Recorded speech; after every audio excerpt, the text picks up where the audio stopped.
Alright, let's get started on a land clearing job that we got lined out for today.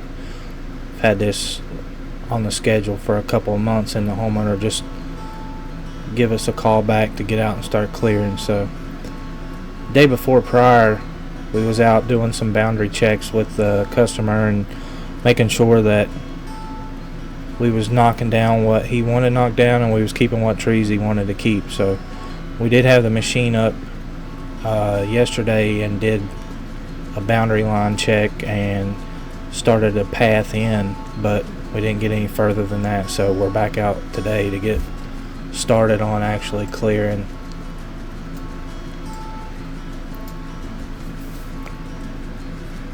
So I put Dad in the little excavator and have him get started. These trees aren't real big, so it shouldn't take us too long to clear it out. It's about an acre, so there's a couple of big ones on there that we're going to have to saw cut, but for the most part we should be able to handle it all with the little excavator. So I'm just going to grab the trailer and the truck and head back to the shop to pick up the skid steer, and I want to bring the skid steer back and help him with some of the smaller stuff. It's about a 45-minute drive back to the shop, so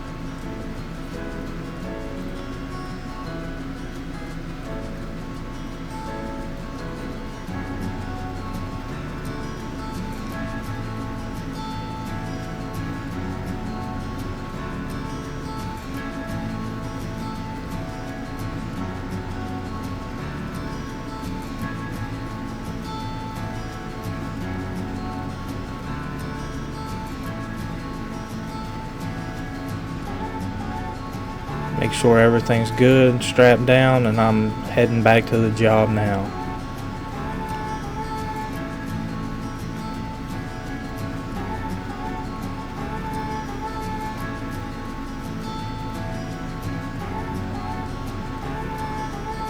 I left these chain binders out in the rain for one night. Well, it don't take but one night in the rain for them to get all rusted up and crusty, but have to get them soaked down with WD-40 in order to get them to work right.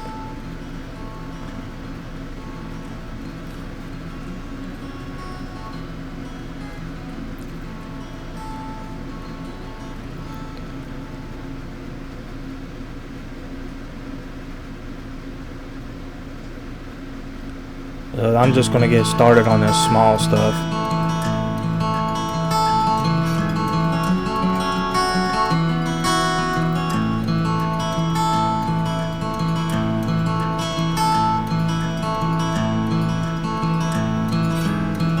My skid steer is only going to do so much, so it's enough to get a gain on the smaller stuff and get ahead of the game, so Dad can just have to focus on the big stuff, and that's all he's got to focus on.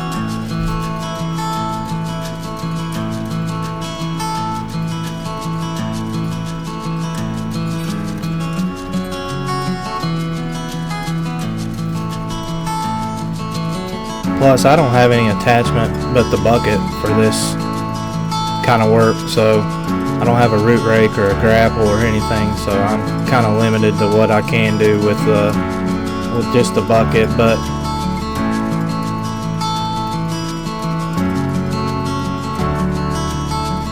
But it works good enough to get a pretty good start on getting some clearing out ahead of Dad.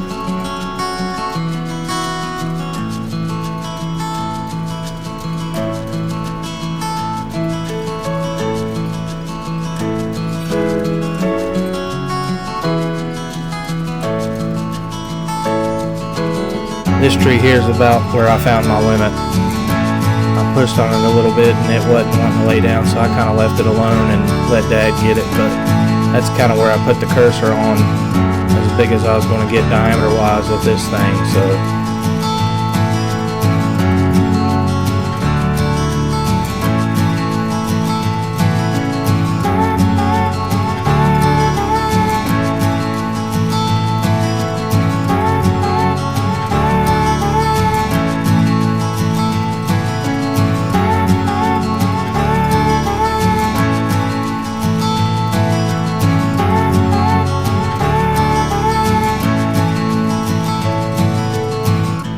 So after getting fuel, I just threw the camera in the cab with Dad and let it follow along with a little bit on what he had going on.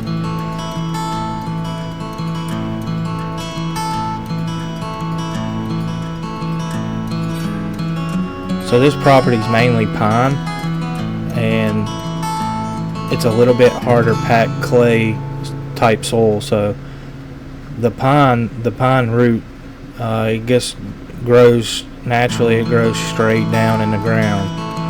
It's got like a small root system around the edge, but then you can see the root ball just goes straight down in the ground, which makes it a challenge to get these trees knocked down.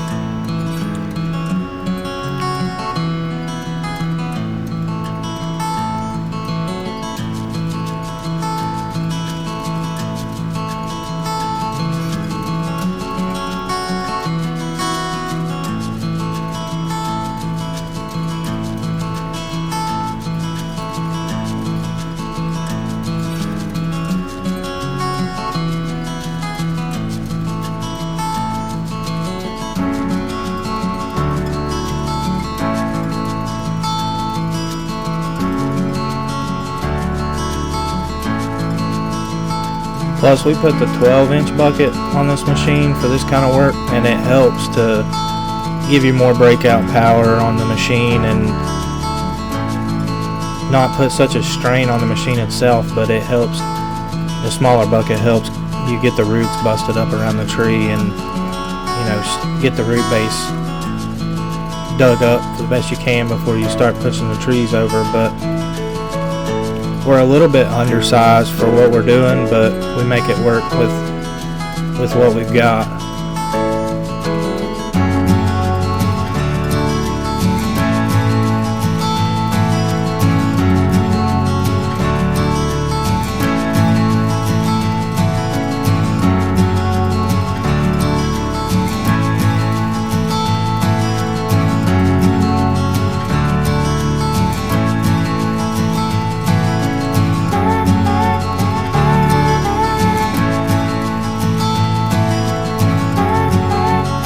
Dad called me shortly after and said that the track had walked off the sprocket when I got over there to look. One of these links was laying on the ground, and further investigation we got like 7 or 8 of them missing. So they're all basically in the same spot. So we're going to end up having to down that machine and get a track put on it.